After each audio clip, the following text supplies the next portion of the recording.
In 1998, I came to the Y and met with Rod Joy, the project director of Project SOAR, with the idea of including Northwestern students in Project SOAR as mentors.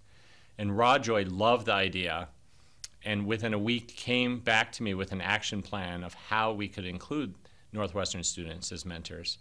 And within a month, we were recruiting mentors, and Rob and we were training them, screening them, and came up with a whole program of how they could spend time with these Evanston and surrounding area children from single-parent homes.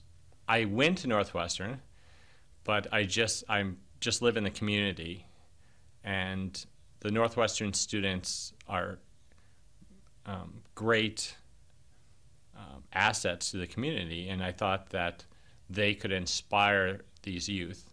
Well, as a mentor myself, I am doing recruiting for different mentoring organizations. Before I became involved with the Y, I realized that there is a shortage of mentors willing to commit to spend an hour or two a week with a youth for a period of a year. And so this was a way to get these young people that had lots of energy. Many of them had come from the same backgrounds as the kids that they were mentoring, to fully engage with the youth and say, hey, I did it, you can too.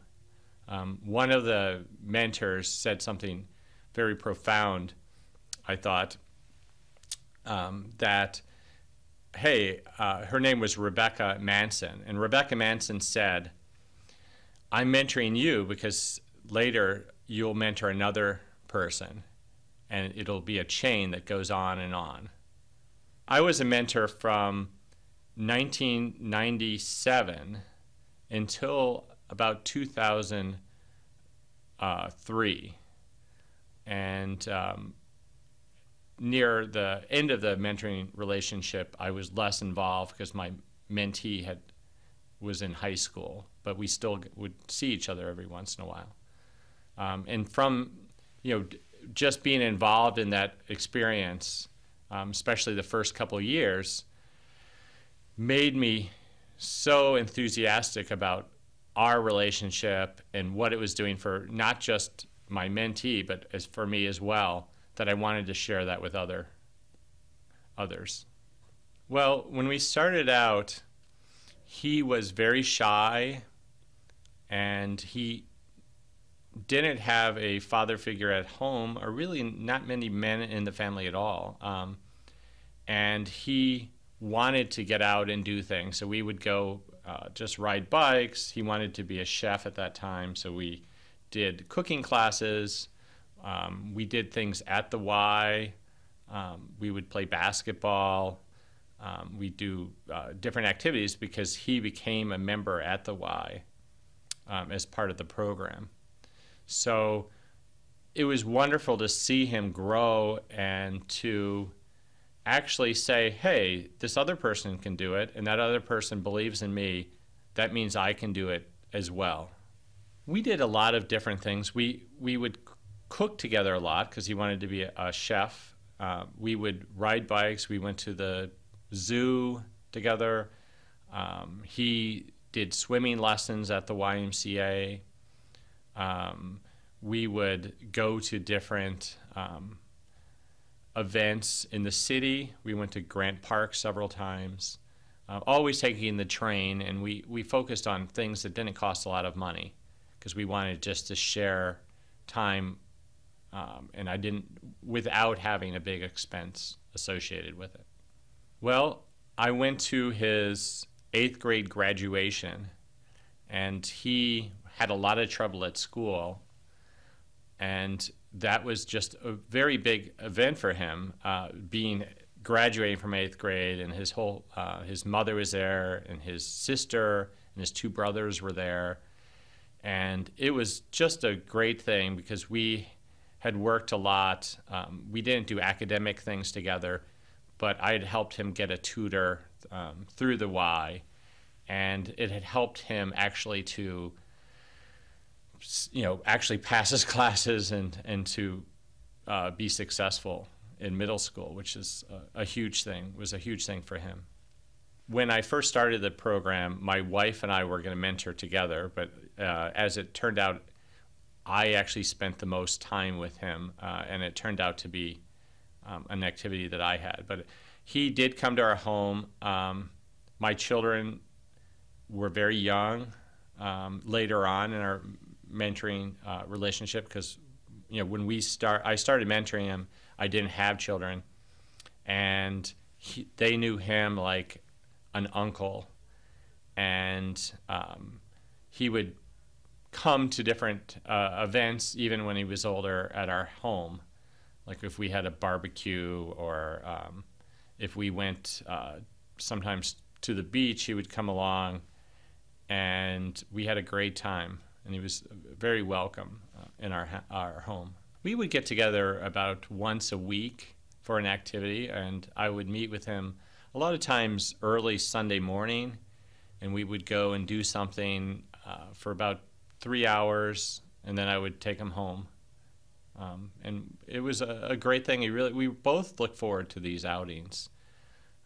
And I know it meant a lot to him, and it helped him to kind of see somebody that is a functional adult and how they do it, which was very important for him at that time. The program has a duration of 1 year. So once coming into the program, we both knew that it was a 1-year program. And so after that point, we would see each other a bit less frequently. And we both expected that. And he was in middle school.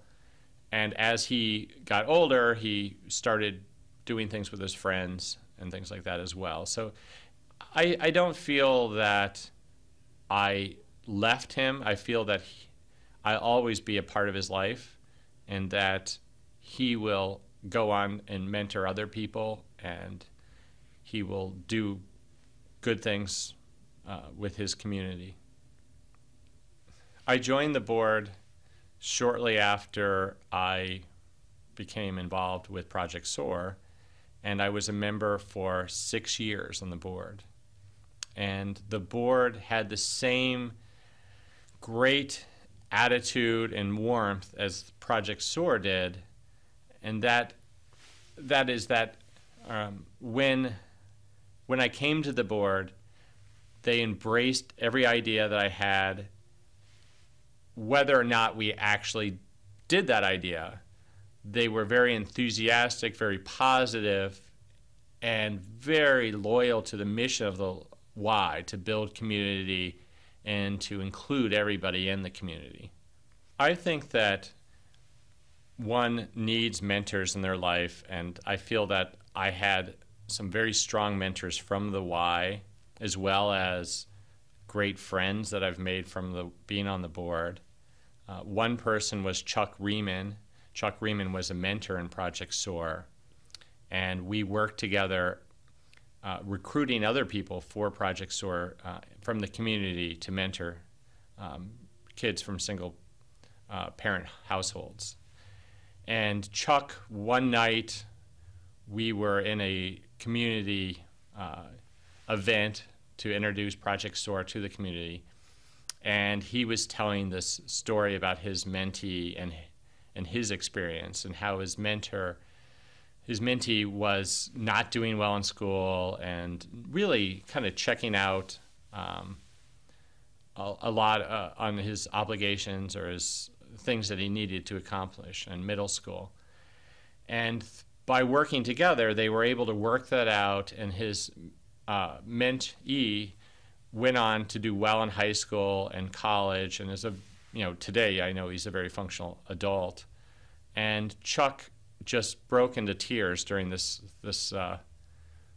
story, because it was so moving to him, and it meant so much to him as well as to the mentee, that just really inspired me. That it just showed me that everybody has to be part of this community for it to work, and everybody has to help all the other members in the community. And Chuck showed me that, how important that is and how meaningful it can be to your own growth, by helping others can be so meaningful to yourself.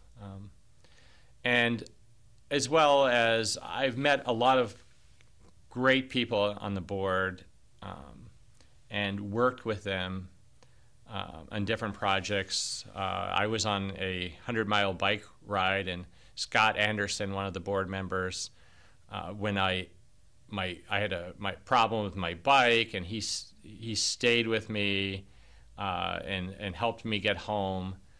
Just a lot of wonderful people that have supported me in different things, have come over to my house, supported me in different ventures that I've had since joining the board. And one thing in particular was working on the Project SOAR benefit together with other board members. And Jan Hazlett and her husband Tom Hazlett, as well as Mark Tandem and lots of the Y staff, would work late nights trying to, or successfully setting up for the benefit. And that, those kind of experiences were just great.